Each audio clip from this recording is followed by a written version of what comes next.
Hello everyone. Tonight we're going to take a walk through a world that doesn't exist on any official map. There's no GPS signal here, no signposts, no digital trail, just a breeze that feels older than bones, and sandstone walls that whisper when the moon gets low. You're standing at the edge of a cave in the desert, one you've never seen before but somehow recognize. The heat behind you still clings to your clothes, but inside, the air cools instantly. You duck through the entrance, brushing against rock worn smooth by thousands of unseen hands. Deeper in, the tunnel branches. No flashlight, no phone, just instinct. Your fingers skim the walls, and you notice something off. The stone is etched symbols, glyphs. Maybe a language, but it seems to change slightly every time you blink. You walk deeper.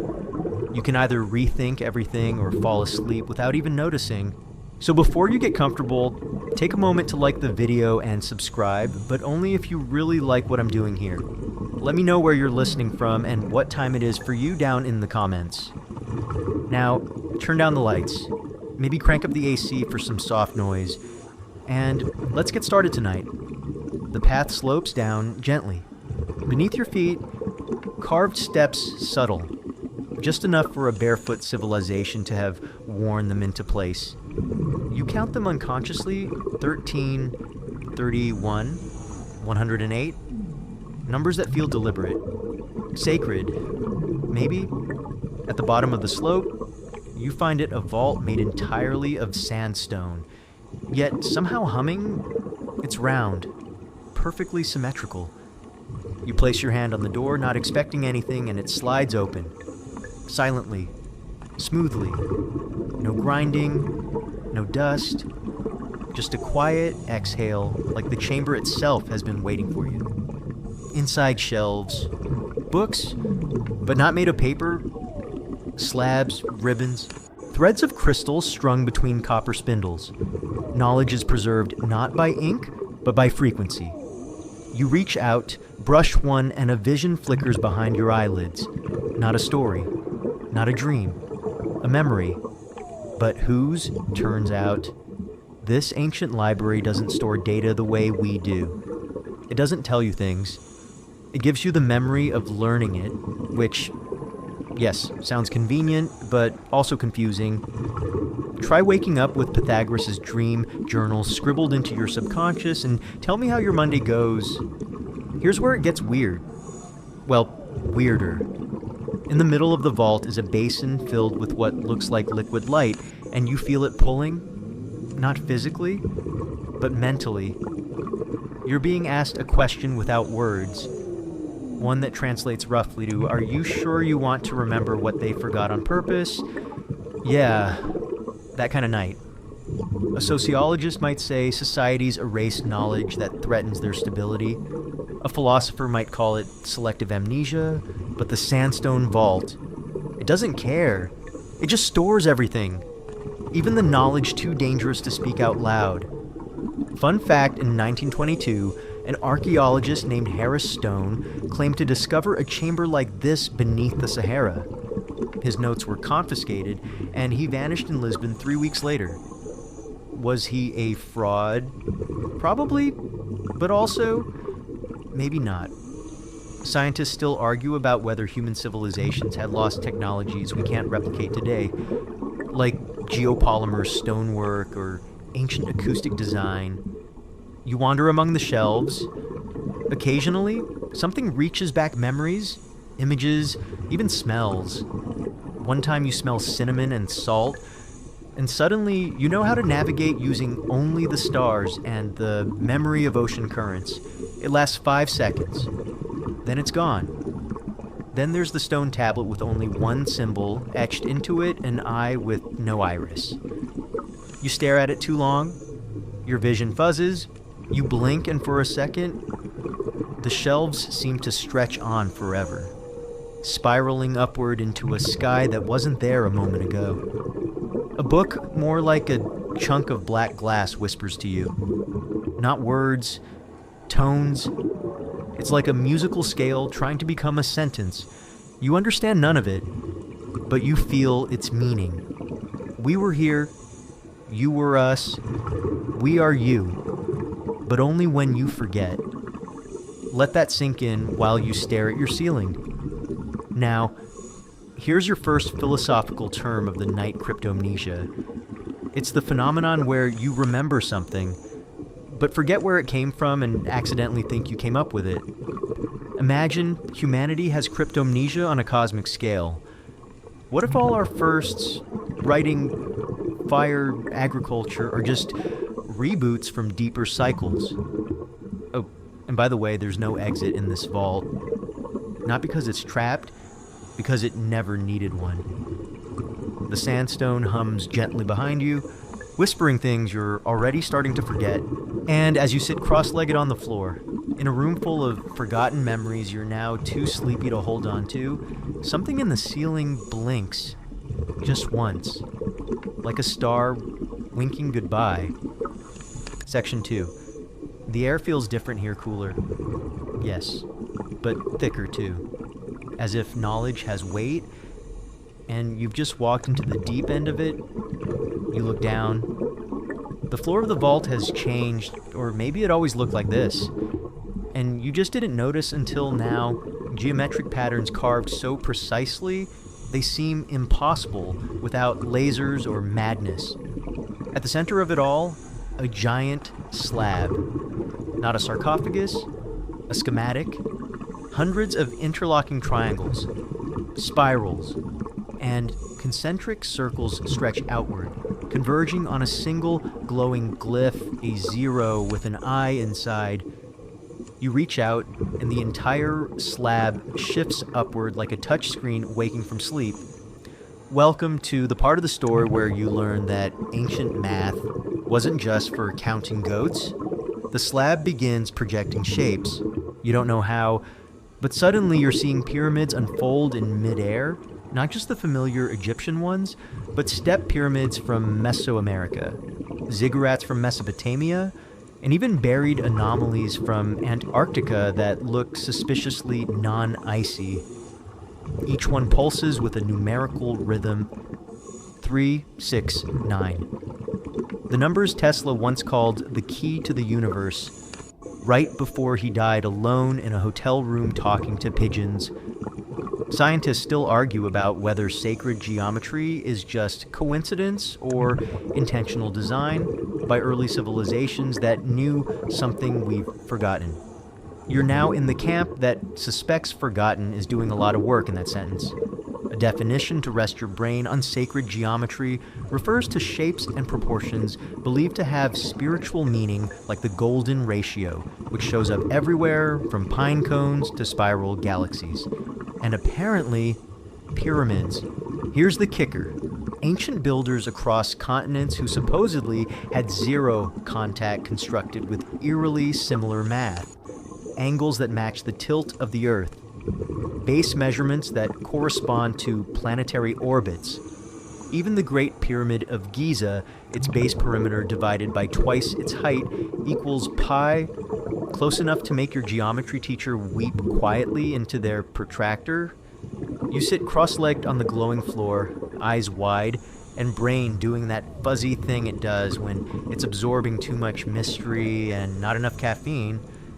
A stick figure appears, no joke, etched into the projection like a chalk drawing on space itself. It's building something, but not with tools, with its mind. You watch as blocks levitate and snap into place, aligning with constellations you didn't know you knew. Then a sudden flicker. The scene glitches. Now you're seeing something that should not be here, a modern city. Its skyline, flickering with ancient patterns hidden in plain sight. The tallest buildings are spaced with the same ratios as the pyramids. You blink again, it's gone. You're back in the vault. But the slab is humming louder now. It wants to show you more. Suddenly you're watching a group of people, priests, scientists, carving equations into walls while others lie still, eyes closed beneath massive quartz crystals. Sleep learning, but not just dreams. They're syncing brainwaves with the geometry above. One of them jolts awake and says, The numbers don't build the pyramid builds the numbers. Okay, now you're the one who wants to lie down. Let's break it up with a joke so your brain doesn't overheat. Why did the ancient architect refuse to build a round temple? Because he couldn't corner the gods. Anyway, here's a weird fact for you. Researchers at the Russian Academy of Sciences once conducted pyramid experiments in the 1990s. They built fiberglass models mimicking the Great Pyramid's proportions and claimed strange effects. Things like improved immune systems in mice, accelerated seed growth, and even atmospheric changes. Most scientists wrote it off as a pseudoscience, but quietly bookmarked the findings just in case. You start to feel that same hum inside your head. Not unpleasant, but definitely interactive. The vault is syncing with you. It's teaching without words. You now understand that the builders weren't just stacking stone, they were encoding frequency into shape, sound into space, thought into structure. That's why the pyramids still stand. They're not just tombs, they're tuning forks. You walk to another panel, this one circular. You place your palm on it, and the room dims. A slow spiral of light reveals itself, charting the orbit of planets, the breadth of galaxies, the blink of aeons. And suddenly you realize something absurd and maybe completely true. The ancients weren't primitive. They were efficient. They didn't need computers. The buildings were the computers. The room grows quieter. The symbols begin to fade. You've absorbed as much as your dream brain will hold tonight. You lean back against the cool stone, eyes fluttering closed. The last image in your mind is a pyramid not in the sand, but floating just above your forehead, rotating slowly, waiting for you to notice it next time you close your eyes. Section 3. You're lying on a slab, now not uncomfortable, surprisingly ergonomic for something carved by people who thought memory foam meant a guy who remembers to sleep in a cave. The stone beneath you vibrates ever so slightly, like a purring cat or a bass note at a concert your subconscious barely remembers. This isn't just a nap, it's a system. Imagine this 4,000 years ago. Someone in ancient Sumer carefully arranged a chamber's smooth walls, precise corners, crystalline materials embedded in the stone, not for royalty, not for storage, for sleep. Engineered dreaming. You shift a little, feeling a pulse that isn't your heartbeat, it's external, rhythmic, a frequency designed to guide you not just into sleep, but through it. Let's define something to keep your brain partially tethered: binaural entrainment. It's a method where two different tones played in each ear can trick your brain into producing specific brain waves, like alpha for relaxation or theta for dreams. But here's the twist. The Sumerians didn't have headphones. They had architecture. You open your eyes for a moment, just long enough to see shallow grooves etched into the walls and ceiling lines that form parabolic curves. A sociologist might say it's decoration. A sleep scientist might say it's a passive acoustic modulator. You're just vibing with the ancients. Now for the weird part, a legend found on a Sumerian tablet translated by a researcher who, by the way, later disappeared during a cruise on the Black Sea, describes a night temple where chosen individuals would sleep and be taught by dream beings how to reshape the waking world. It wasn't metaphor. These dreams came with instructions, and you begin to dream. It starts with darkness, then texture, then movement. You're flying over ziggurats, their stepped layers lit from within by a soft amber glow. You hear voices, but not words, more like intent. You understand without understanding, like a joke in a language you don't speak, but you still laugh. Speaking of which, time for your mandatory joke break. What did the Sumerian say when he had a nightmare? Must have slept on the wrong ley line. You're back in your dream. Or maybe it's theirs now. A crowd gathers around a large bowl of shimmering liquid. One figure dips a finger into it, then touches your forehead. You jolt, but not awake. Deeper, further, like falling into REM with a parachute made of déjà vu, now you're in a room made entirely of sound. There are no walls, just tones, frequencies humming like distant wails. In front of you is a creature, humanoid in shape, but glowing. Not with light, but with thought. It speaks not through voice, but by directly placing memory into your head. The memory is this: how to alter probability. Not big stuff, just tiny things like influencing which path a breeze takes, or nudging a coin to land on heads. Scientists still argue about whether dreams are a sorting mechanism for information or an alternate form of consciousness that exists parallel to waking life. The Sumerians didn't argue.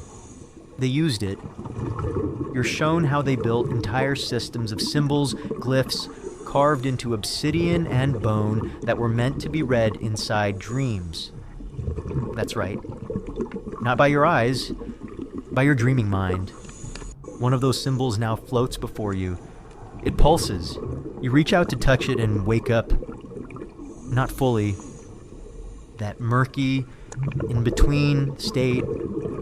You blink. The vault is there, but it's blurry. Your body feels far away. A little voice in your mind says, you're still in the process. And then you realize something ridiculous: you're being upgraded. Like software? Except your hardware is meat and memory and the occasional impulse to buy hot sauce you don't need.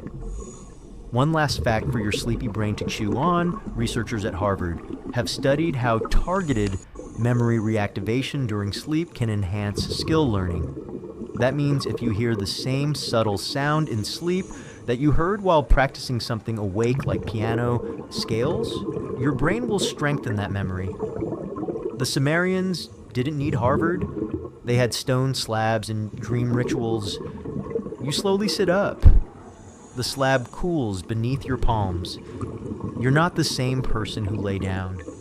There's a buzzing clarity in your chest, as if something was added, not taken away, and somewhere buried deep in the folds of your unconscious mind, a symbol is waiting for you to fall asleep again so it can finish its sentence.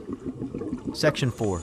You rise from the Sumerian slab like someone gently rebooting after a system update. There's a strange steadiness in your legs, as if the ground below you remembers how many times it's held you before. Even if you don't, the hallway ahead twists like a spiral, leading you somewhere older than architecture. You're heading toward Göbekli Tepe now, a site so ancient it makes the pyramids feel like startup culture. No guides, no ropes, no tourists with fanny packs. Just you and stones that have been watching the sky since before written language existed. They don't just mark time, they bend it. You walk among the stone circles, and the air begins to pulse again. A soft pressure behind your ears. Not painful, more like the beat of a song you used to know in a past life. And then it hits you? Time here doesn't run straight. It curls, loops, swirls like steam off a cup of something cosmic. Let's drop in a little definition. Temporal non-linearity, the idea that time doesn't necessarily move forward in a straight line. Some physicists propose that, under certain conditions, the past and future could influence the present simultaneously. Göbekli Tepe, yeah, it's basically the concept album of that theory. You walk around one of the central T-shaped pillars. It's massive, etched into its side a fox, a vulture, a headless human. Symbols that weren't just decorative, they were functional, like software interfaces for ancient rituals. You place your palm against the smooth stone and feel it vibrate. Flash. You're inside a memory that isn't yours. Men and women gather under the stars, humming in harmonic unison, not singing, syncing. A shaman walks in circles. chanting in a language made entirely of vowels, and not to be dramatic, but you suddenly understand the rhythm of the moon. A philosopher once said, "Rituals are technology wrapped in belief." This place pure tech. You take another step, and the dream tightens. The air around you thickens into velvet. Now, a weird historical footnote for your consideration. Excavators at Göbekli Tepe uncovered evidence suggesting the entire site was deliberately buried around 8000 BC. That's right, they covered it up on purpose. That's like inventing the internet, then unplugging it and hiding the modem in a clay pot for 10,000 years. Scientists still argue about why. Some say climate change, others say it was to preserve sacred knowledge until humanity was ready. You know, the ancient version of, don't read this until 2025. And here's a fun joke to stretch your sleepy brain. Why don't ancient time rituals ever run late? Because they're already in all the timelines. Back in the loop, you keep walking the circle and notice something strange. Every time you pass a certain pillar, a different memory plays. One's from a hunter, another from a priest, another from you.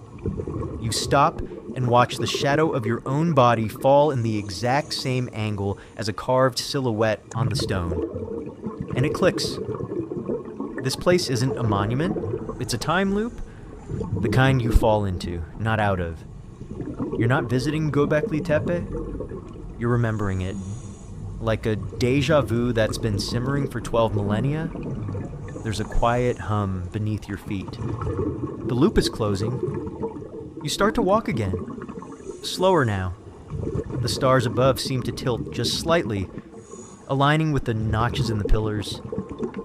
You realize these aren't constellations, they're instructions. Instructions for what? Maybe for aligning your brainwaves to lunar cycles. Maybe for time travel through memory. Or maybe just a really complicated way to say, we were here. We'll be here again.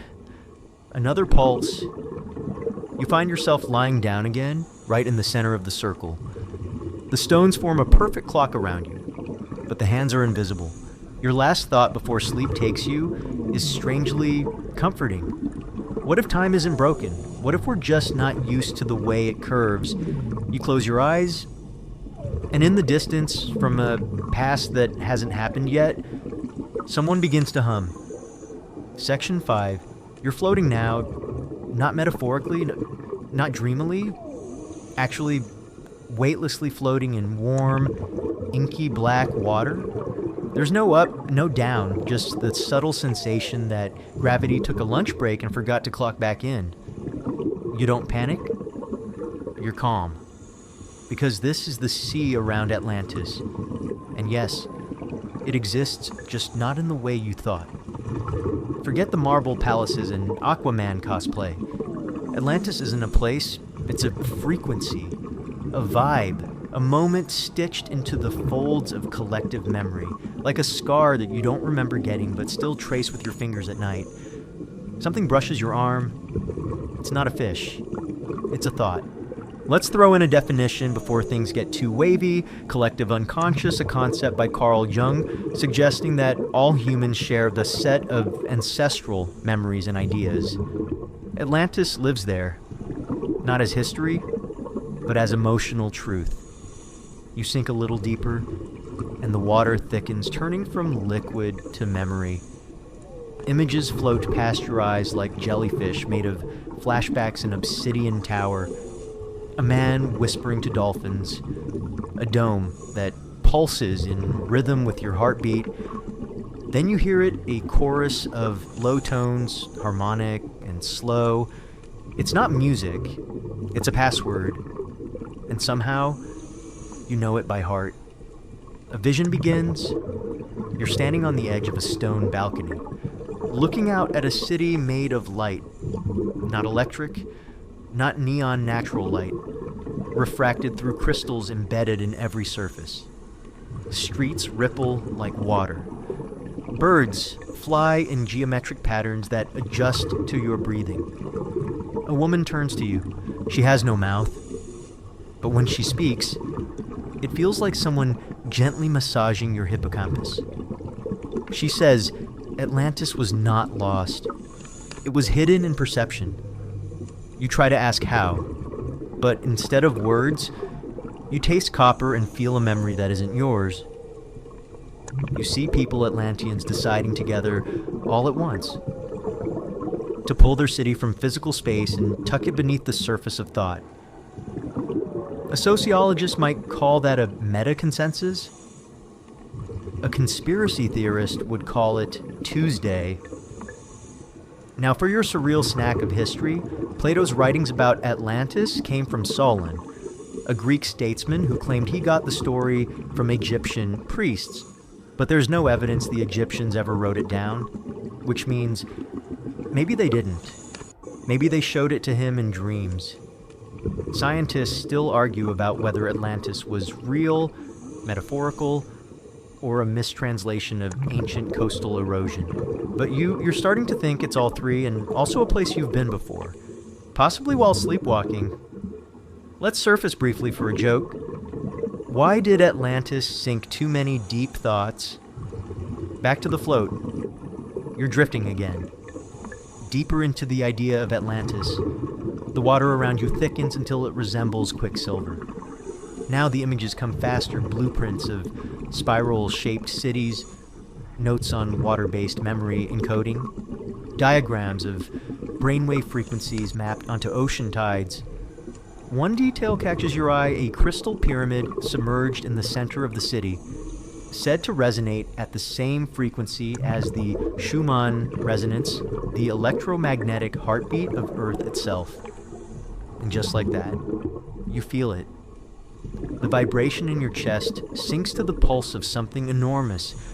Not scary, more like realizing your thoughts are not just yours. They're part of a tide. You reach out, and your fingers pass through what looks like a wall of light. Suddenly, you're inside the crystal pyramid. The walls hum like choral monks in a cathedral made of mirrors. You see dream people touching the walls and reliving memories that never happened. One man remembers teaching dolphins to read. Another remembers tuning rainbows for musical performances. A child remembers choosing when to be born. It's not history, it's possibility. You understand now, Atlantis didn't disappear.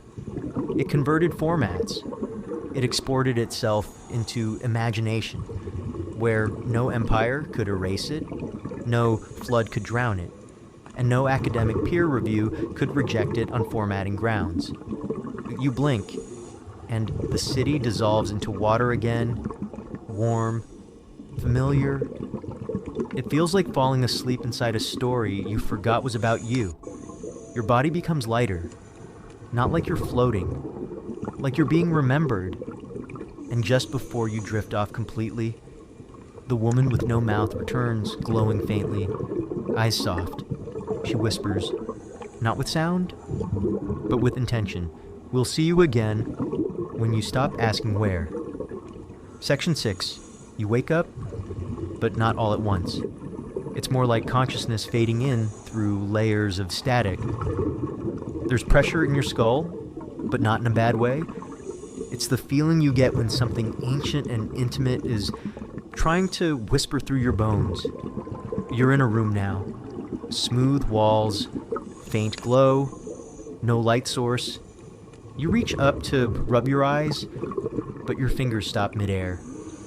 Because floating in front of you is a symbol, spinning slowly, glowing gently, familiar. Not because you've seen it before, but because it's part of you. Welcome to the section where we talk about how your DNA might be hiding ancient messages. Yes, you heard that right. Buckle up. Let's start with the definition: epigenetics, the study of how behaviors and environment can cause changes that affect the way your genes work. Basically, your genes are a keyboard, and your life plays the melody. But what if some of those notes came pre-installed from a time before time? You stare into the floating symbol and realize it's not hovering in front of you. It's being projected from you, from your very blood. Your cells are remembering something and decoding it in real time. You press a hand to your chest. A glow pulses under your skin. You're a walking archive, or more accurately, a haunted USB stick. A sudden shift. The walls of the room begin to scroll, revealing strands of what look like DNA, but they're not just chemical codes. They're scripts, literal scripts, written in twisting, mirrored characters. Like Sanskrit and binary had a baby, a voice yours, but older says, you are not the result of evolution. You are a recording device. You laugh nervously. Time for a joke, just to stay grounded. Why don't ancient gene codes ever get corrupted? Because they've got divine protection mode enabled. Okay, back to being a living flash drive. A new scene emerges. You're watching a woman in a robe, half scientist, half mystic, kneel beside a stone slab. She touches a carved spiral, and a hologram rises, displaying molecular chains alongside constellations. She speaks to the DNA like it's a relative. Show us the flood, she says. The chain responds, not with words, but images. Flash floods, solar flares, mass migrations, Atlantis. Again, but this time from the inside, all of it stored in the gene. Researchers in modern times have found strange stretches of DNA called non-coding regions, sometimes nicknamed junk DNA. These make up about 98% of our genome, and for a long time, scientists didn't know what they were for. But some believe they regulate other genes or, more intriguingly, store information we haven't unlocked yet. Scientists still argue about whether DNA can retain memory in the metaphysical sense. Most say no, but a few, usually in secret, and usually after a few glasses of very good wine, say maybe it's more than biology. Maybe it's ancestral Wi-Fi. You start seeing flashes of light in your peripheral vision symbols, maps, images that look suspiciously like constellations encoded in helix shapes. You touch one, and now you're falling fast, but not in fear, more like dropping into a download.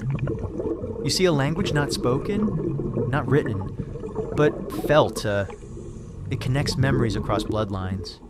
You feel the thoughts of an Egyptian priest, a Mayan mathematician, a Tibetan monk, and a woman in 1980s Detroit who once dreamt of a city made of sand.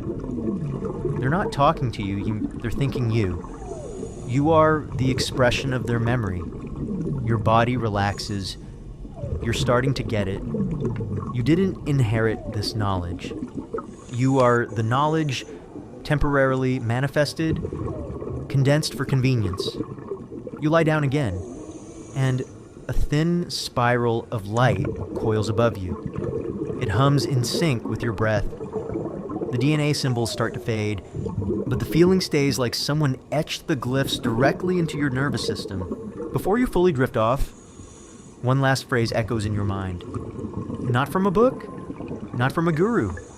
From the soft voice inside your very cells, you were not born to learn. You were born to remember.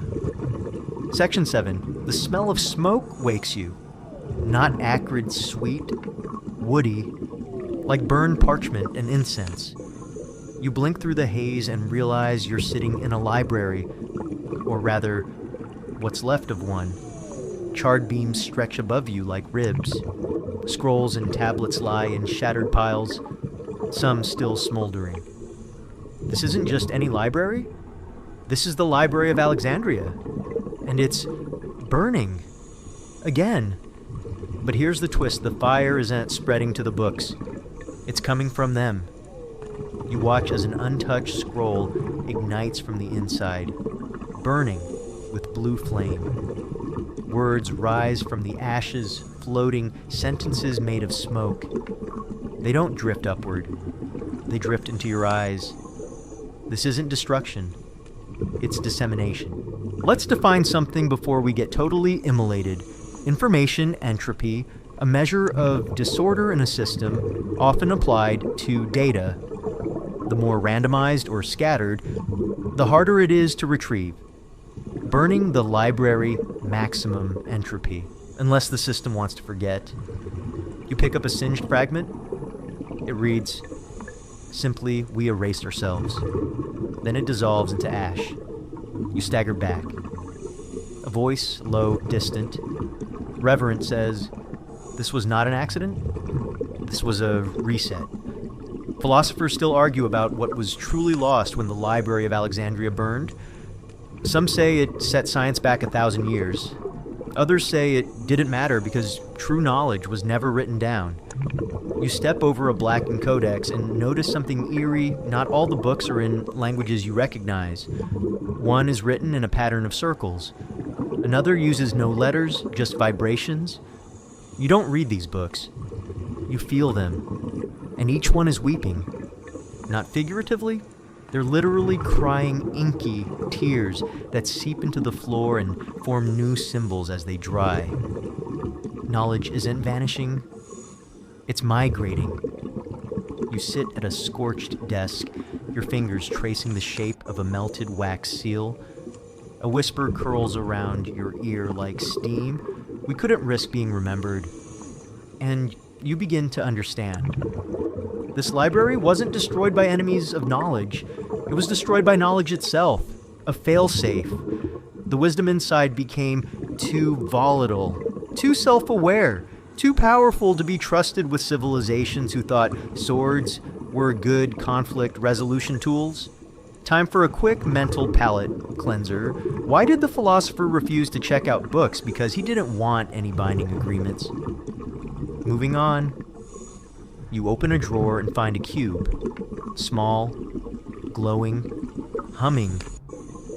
Inside it, images flicker, schematics for things we still don't understand. Organic machines, sound-based engines, emotion-driven computation. Not imagination, diagrams.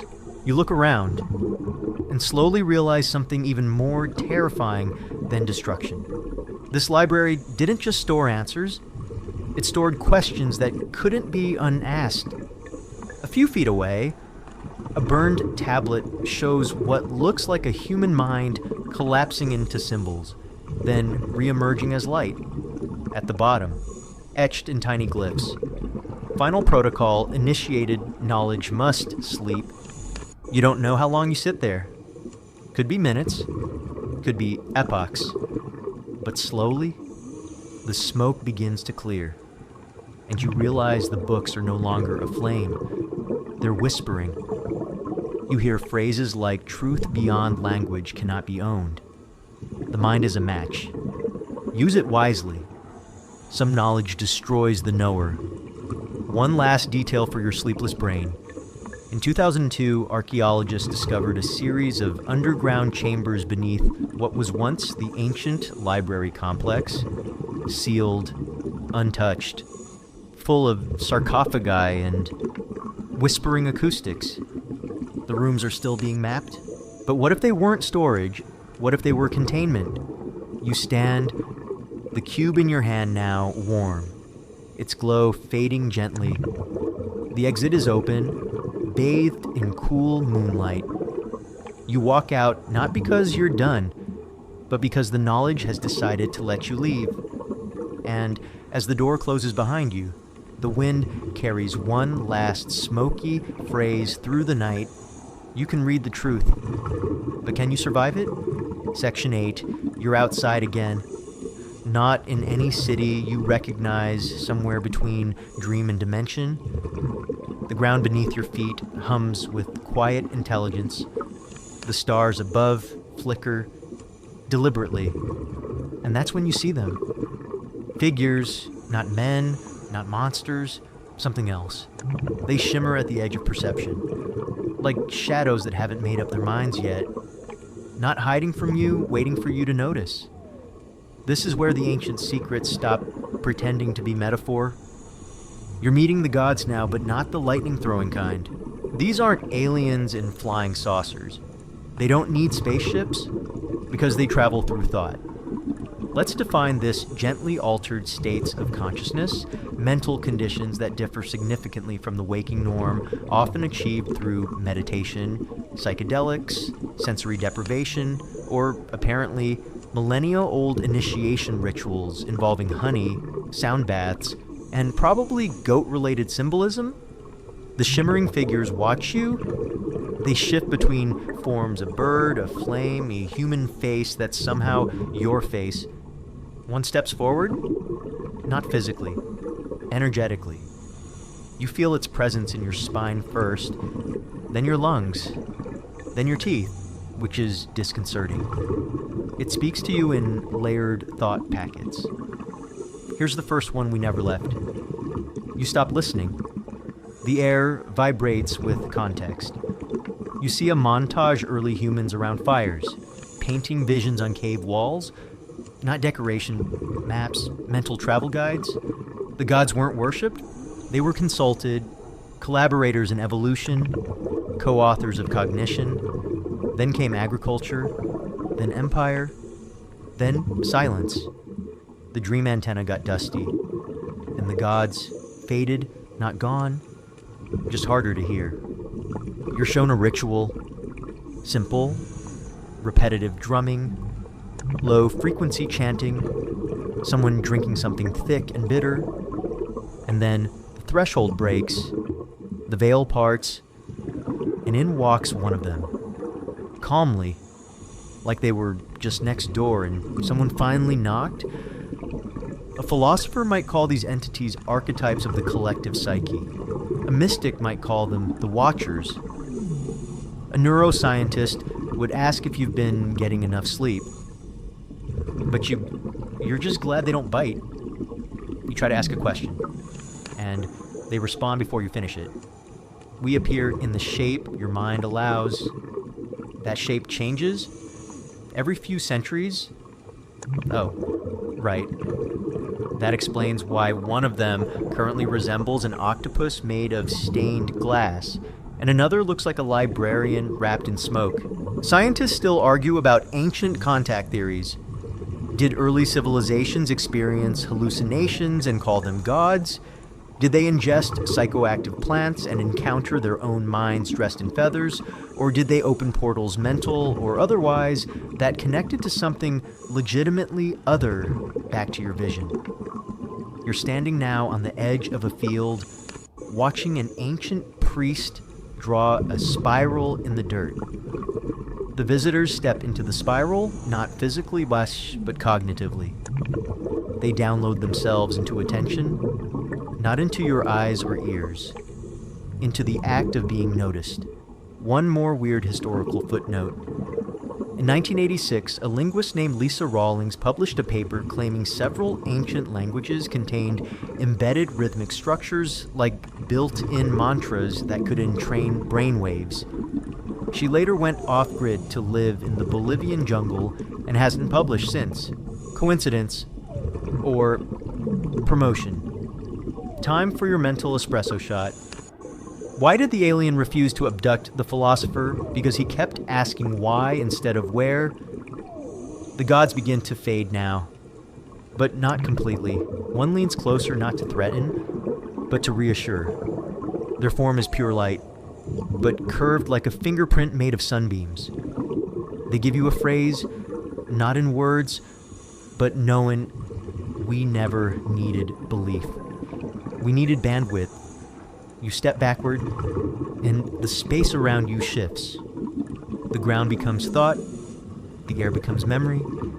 The stars rearrange themselves into questions you haven't asked yet. Then silence, not the empty kind, the pregnant kind. Full of possibility.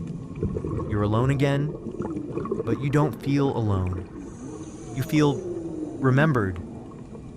And somewhere deep in your chest, like a sleeping radio antenna, a part of you starts listening again for the first time in centuries. Section 9. You find yourself in a long, dark corridor, smooth stone beneath your feet, cool air wrapping around your ankles like curious mist. The walls aren't blank, they're rippling, almost breathing. You place your hand on one and feel it a faint vibration, like a distant drumbeat or a forgotten chant. Then you realize the wall is humming, and not metaphorically, it's literally producing sound.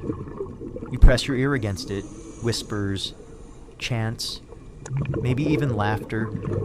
Not modern, not ancient, timeless. You're listening to stone that remembers. Let's slide in tonight's core idea, lithophonic memory.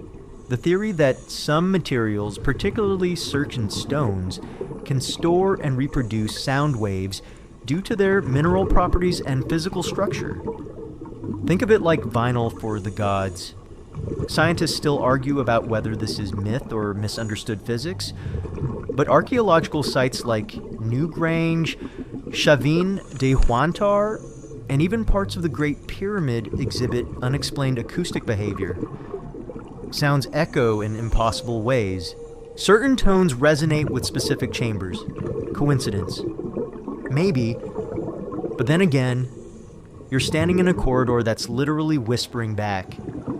You take a step, and the hum changes pitch. Not randomly. It reacts to you. Like the place is trying to talk. Another step. A short phrase pulses from the wall. Speak carefully. Sound remembers. Okay. No pressure. You round a corner and step into a circular chamber. The ceiling curves overhead like a satellite dish. In the center, a raised stone platform shaped like an open mouth. You step onto it. Immediately, a low tone emerges, vibrating not from below but from within you. Your sternum resonates like a tuning fork. Your molars hum. For a second, you wonder if you're about to explode or ascend. Turns out both would be equally cool. Now, a joke before your fillings rattle out of your head. Why did the archaeologist yell at the cave? Because he needed sound advice. You experiment. You hum a single note. The room answers, but not with an echo, with a response.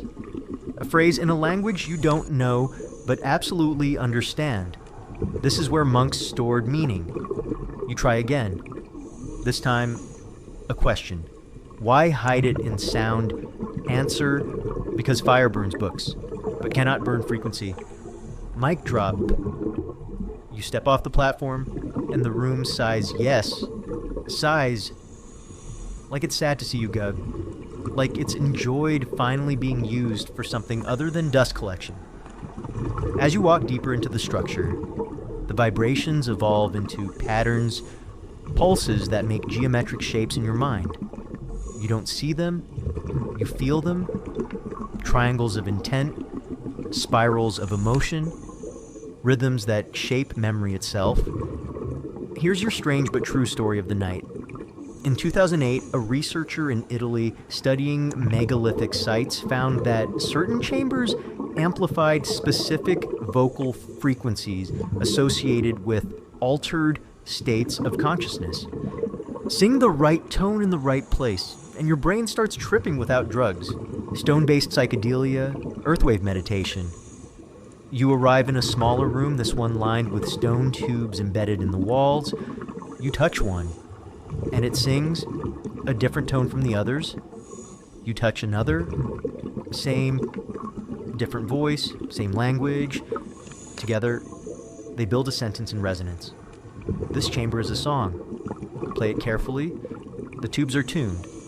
They're notes. And you realize the monks didn't write sacred texts here. They composed them. No ink, no paper, just tone and time, and the occasional runaway goose feather.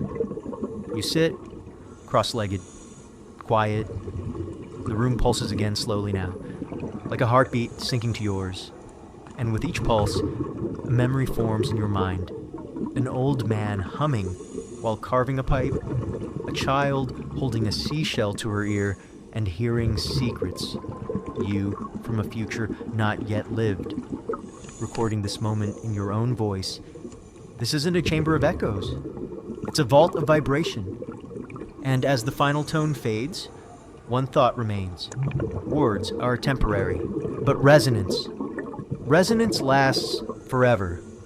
Section 10. You emerge from the chamber of resonance like someone stepping out of a dream and into another, slightly more organized one. The air feels newer, somehow brighter, thinner, tinged with static. There's a scroll in your hand. You don't remember picking it up. It's sealed with a symbol that makes your frontal cortex itch just looking at it, a triangle inside a circle inside a lock. The moment you break the seal, reality tilts about 10 degrees to the left. Suddenly, you're not standing in a corridor.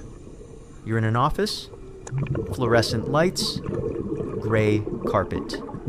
Filing cabinets labeled sensory data, lease agreements. A water cooler quietly bubbles in the background, because even metaphysical illusions have HR. A man probably in a suit with no face gestures for you to sit. You do. The chair's surprisingly comfortable.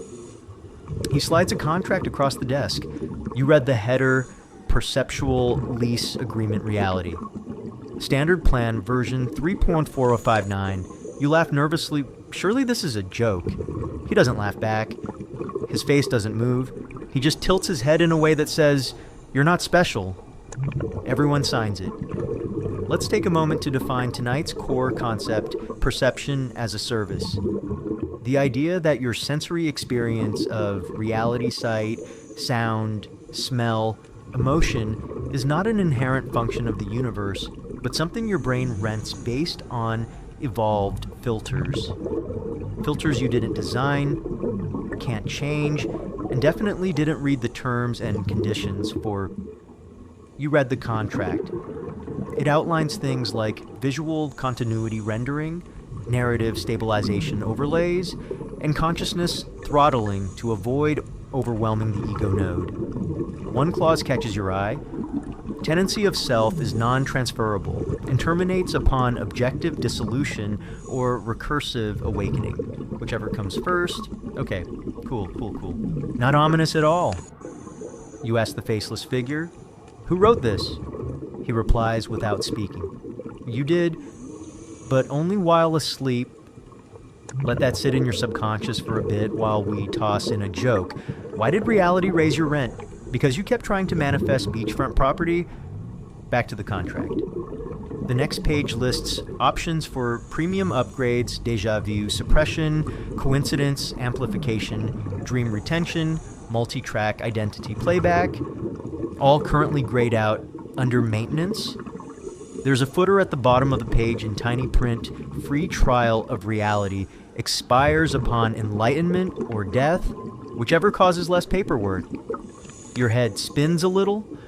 You begin to notice other tenants in the building, people, animals, echoes of yourself, all flipping through their own contracts, nodding, signing, forgetting. You look down. There's already a pen in your hand, and the dotted line is glowing. You sign. Of course you do. It's not like anyone reads the reality lease before agreeing to it. Besides, you already exist retroactively. That means you must have signed already, which means not signing would be a paradox, which means brain cramp. The paper disappears. The man in the suit nods once, and the entire office folds in on itself like a file being closed. You're back in the stone corridor now, but it looks different, sharper, clearer, like someone upgraded your sensory resolution to 4K. You hear your own voice not externally, but internally say, you are not perceiving the world. You are interpreting your rental agreement. A door appears in the wall. You walk through it. Outside, the stars shimmer just a little too rhythmically. The ground pulses like it's waiting for feedback. Somewhere in the sky, a cosmic customer service agent asks, "How would you rate your experience with reality so far?" You smile, unsure if you're supposed to say 5 stars or it's complicated. Either way, you've already signed the contract. Might as well enjoy the lease. Section 11, you're standing in a cave now, or maybe a museum made to look like one. The walls stretched upward into jagged stone arches, glittering faintly with moisture.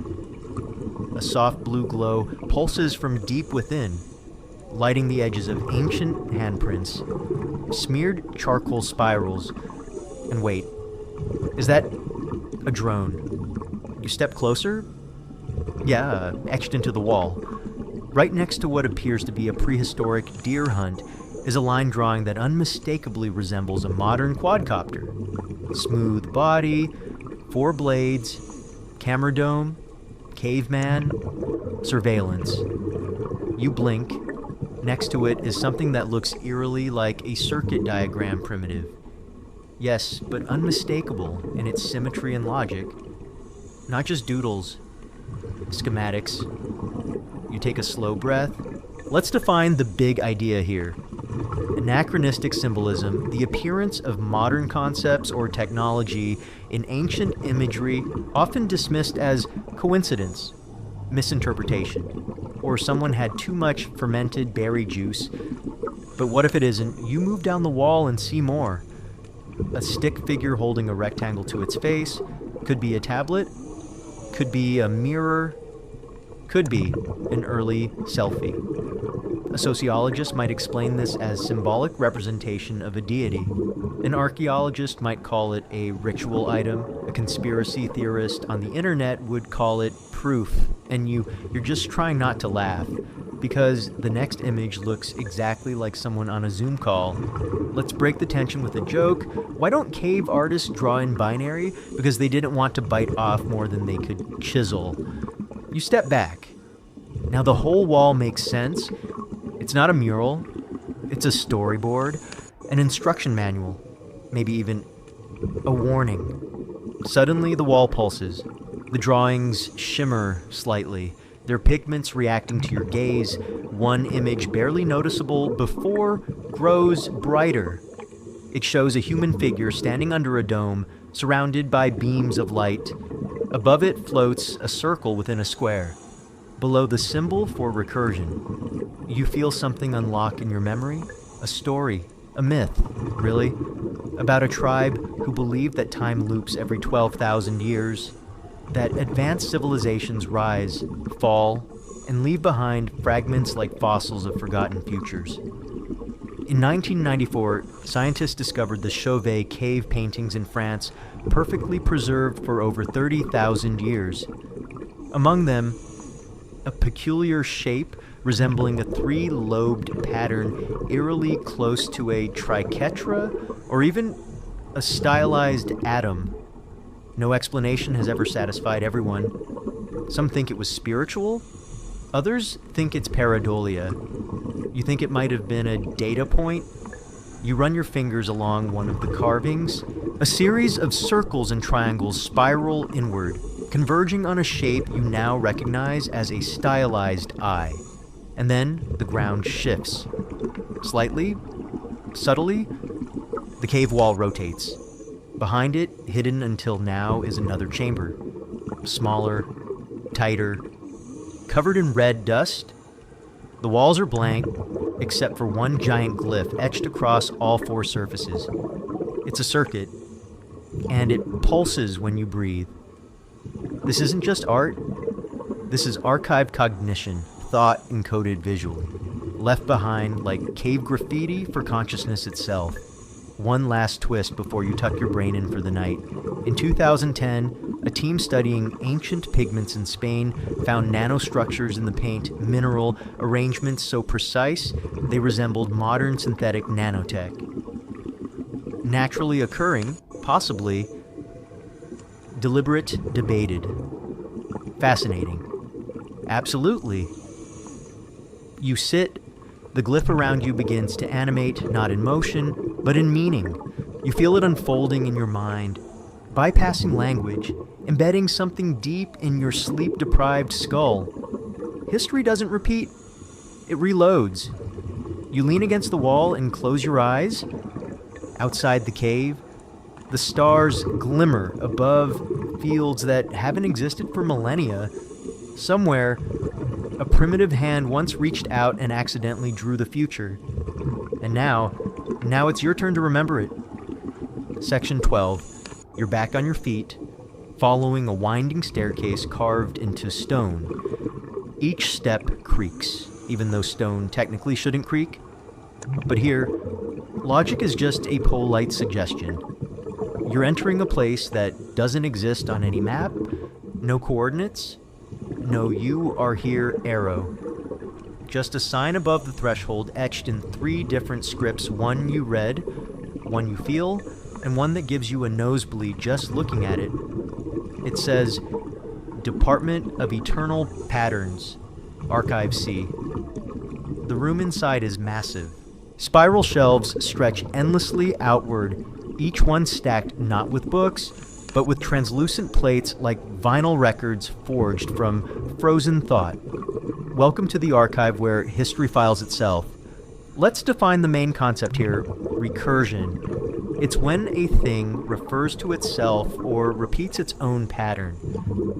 Think of the Russian nesting dolls, or dreams inside dreams, or your yearly vow to stop procrastinating followed by 12 months of just 5 more minutes.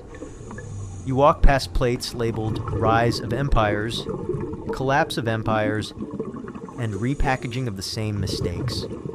One section is marked Unlearned Lessons, Volume 7, 304. Every plate you touch sends a wave of familiarity through your chest, not because you know the information, but because you've lived it, or something like it. You're not sure anymore if you're looking back or forward. A monitor glows faintly in the corner. You approach. On the screen, a looped animation of a wheel. Each spoke labeled with a different age: agrarian, industrial, digital, mythic, digital again. It spins endlessly, no beginning, no end. You whisper aloud. Why does it keep repeating a mechanical voice, female? Bored answers. Because you keep hitting snooze on the awakening? You smirk. Fair. Let's joke it out. Why did history break up with progress? Because progress kept circling back to its hubris. You continue browsing. One section catches your eye. Echo events.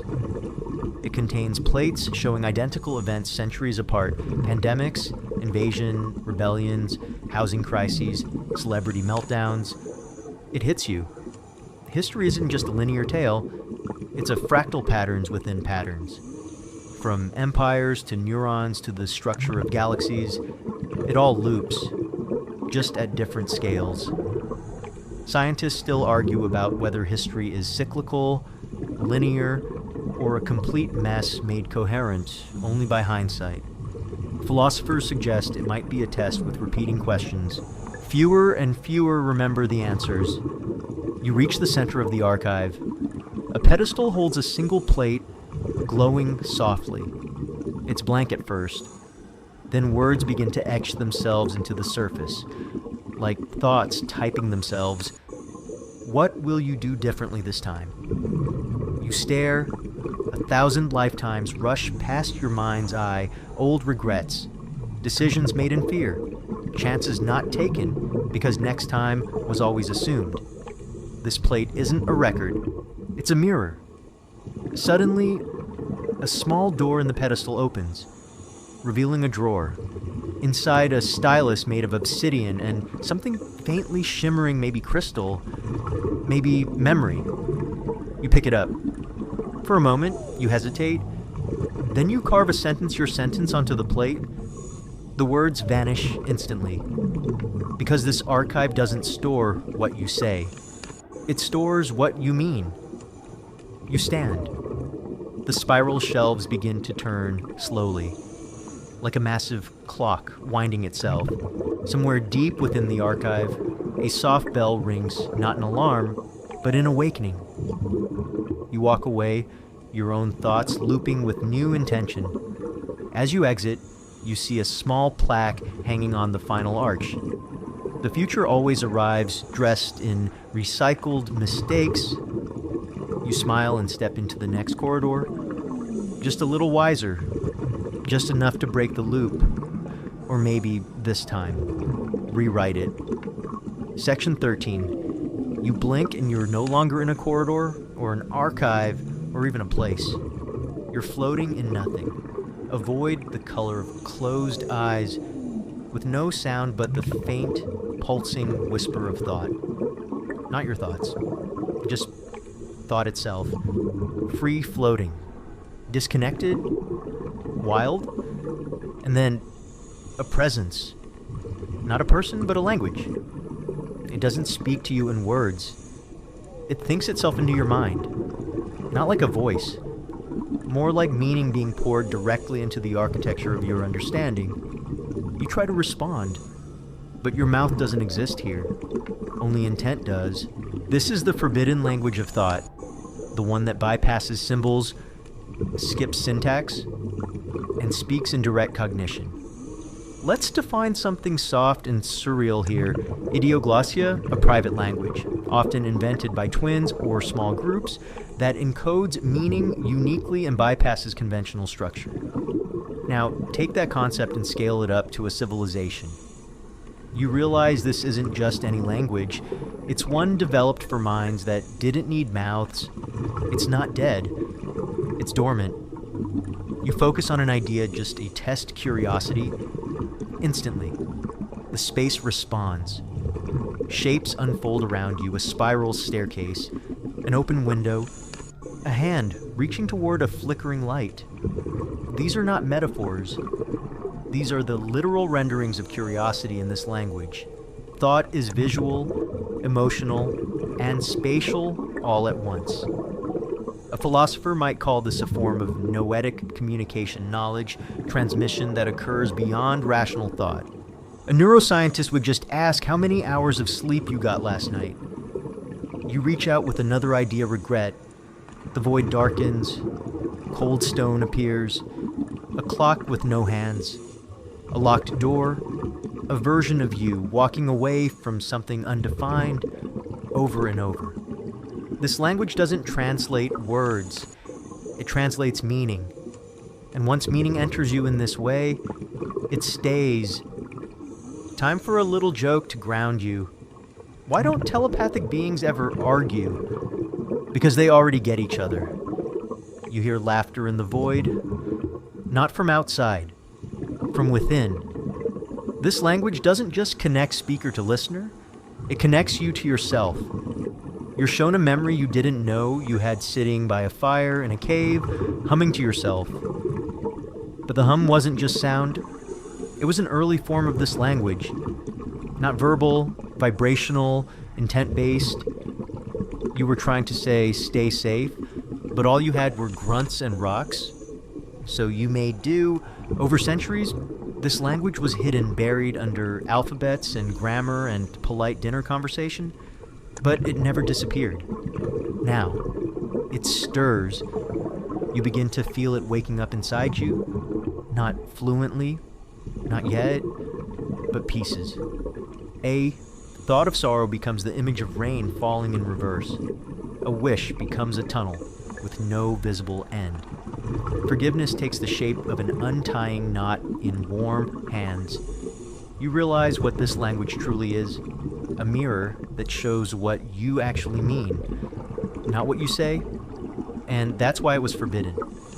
Because in a world where deception and misunderstanding keep society spinning, this language breaks the wheel.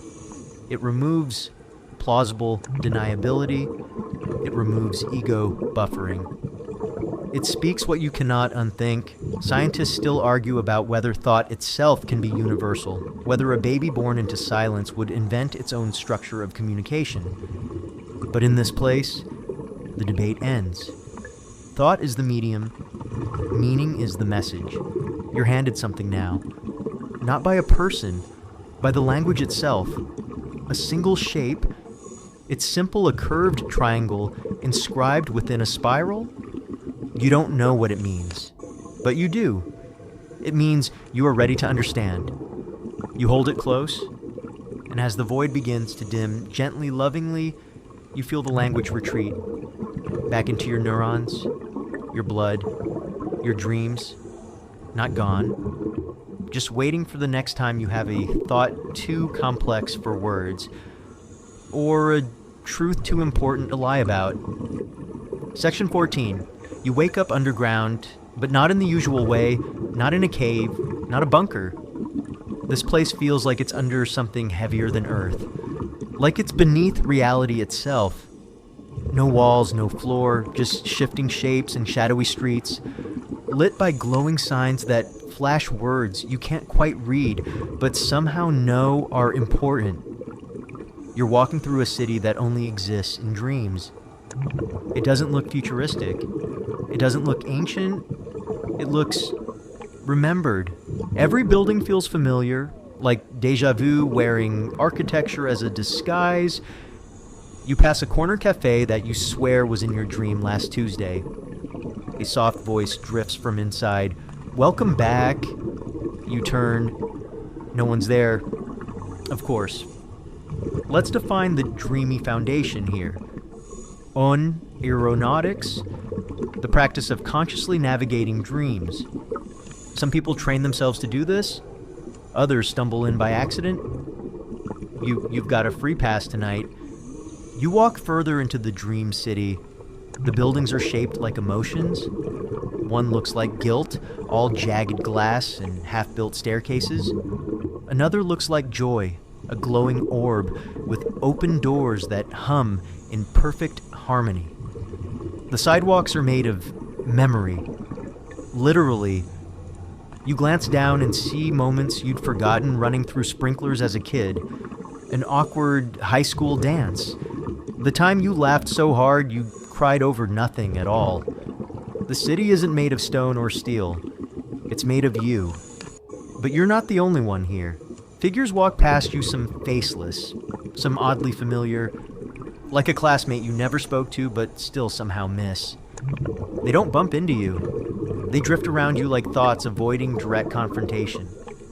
You pass a tall tower labeled Repressed Archives. You consider going in, then immediately don't. Even dreams have security systems. You take a turn into a park that smells like petrichor and cotton candy.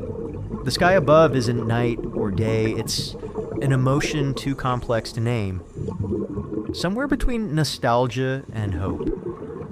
Here's your weird bedtime truth drop. Researchers in 2014 discovered that dream-sharing themes are real. Across cultures and people, certain locations appear over and over in dreams, impossible architecture, endless malls, underground cities, places we don't remember until we're asleep again. Places like this, you sit on a bench that dissolves slightly when you exhale. A child appears beside you. He's drawing a map in the dirt with a stick. You look over. It's not a normal map, it's of your own mind, but it's labeled with dream logic. Regret Creek. Forest of ideas that almost worked. The Great Blank. You ask him how he knows. He says, I built this place with you. Every night. You smile. He hands you the stick. You draw a doorway in the dirt.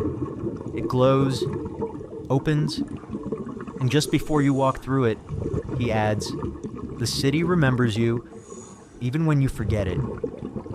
One last joke to tickle your tired neurons. Why did the lucid dreamer get kicked out of the dream bar because he realized he was drinking nothing? Through the glowing doorway, you enter the final street. Here, the buildings are fading. Not crumbling, just becoming soft. Transparent, like memories finally letting go of form above one of the doors. You read the inscription, exit to wakefulness, optional. You pause, then turn the other way, because this city is too important to leave just yet. You walk deeper, letting the dream shape around your thoughts, the way clouds shape around wind. Because some cities are not found, they're built by memory, by meaning, by you. Section 15. You walk down the last corridor of the dream city, but it's not really a corridor, it's more like a thought that folds inward, a Mobius strip made of soft light and whispered memories. The walls aren't made of brick or stone anymore, they're made of moments. You You pass one and feel a memory drift through your fingertips, your first lie. Another wall shows your first word. Another thought you almost had, but didn't. You're approaching the center now, the heartbeat of the entire journey. And weirdly, it looks exactly like where you began. Same floor, same air, same quiet hum of ancient secrets waiting to be rediscovered. Except this time, something's different. There's a mirror. You walk toward it, slowly, like approaching yourself after a very long nap. Let's define what you're walking into.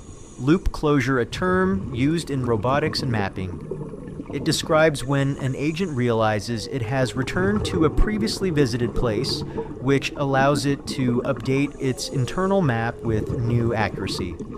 Philosophically, it's what happens when you remember that you've always been here. You just forgot to notice. You stand in front of the mirror, but your reflection doesn't move. It watches you, smiling, because it knows the truth. This story isn't just about ancient secrets, it is one. You remember everything at once. The whispering vaults, the pyramids that sang, the dream language, the reality lease, the child with the map, the questions that shaped you, the mirror you are now facing. And suddenly, you know this was never a story told to you. It was one told by you, back when time wasn't a line, but a spiral, and memory was the only compass you trusted. Time for your last bedtime joke? Why did the philosopher get stuck in a time loop? Because he couldn't stop asking. But what came before that, your reflection speaks. Not with sound, with understanding. You're not here again. You're here still. And you begin to laugh, not a loud laugh, but the kind that bubbles up when you realize the joke has been on you the entire time. You look down at your hands. They shimmer with every version of yourself that came before. The dreamer, the seeker, the skeptic, the child with the map, the one who signed the lease, the one who opened the book, the one who forgot, the one who remembered. You are all of them and none of them. Because here's the final secret. You never woke up. You never fell asleep. You're in the middle. Always were. This story was just the act of remembering that. As you take a final step into the mirror, soft light wrapping around your shoulders like a warm, infinite exhale, the dream begins to blur, not vanish, blur into comfort, into stillness, into sleep. So here we are. You've walked through vaults, buried in deserts, and memories tucked into your DNA. You felt the math that built pyramids, decoded dreams engineered by ancient biohackers, and wandered through spirals of time drawn in stone. You met gods that don't travel in spaceships but in thought. You signed a reality lease without reading it. Don't worry, we all did. And you stood in front of a mirror that revealed the truth not with words, but with a simple gesture. You've already been here. In these 4 hours, we didn't just explore hidden secrets of humanity, we let them whisper to us as we drifted between understanding and sleep, because maybe the greatest secret of all is this, that your mind is not a receiver of history, but its composer. You're not discovering forgotten knowledge, you're remembering it, and even now, as you hover at the edge of waking, your subconscious holds tight to the symbols, stories, and cities it just walked through, not as metaphor, not as myth, as maps. Maps back to yourself. You can always return. Just close your eyes. Let the spiral reopen. Step gently. Breathe softly. The dream remembers you. Good night.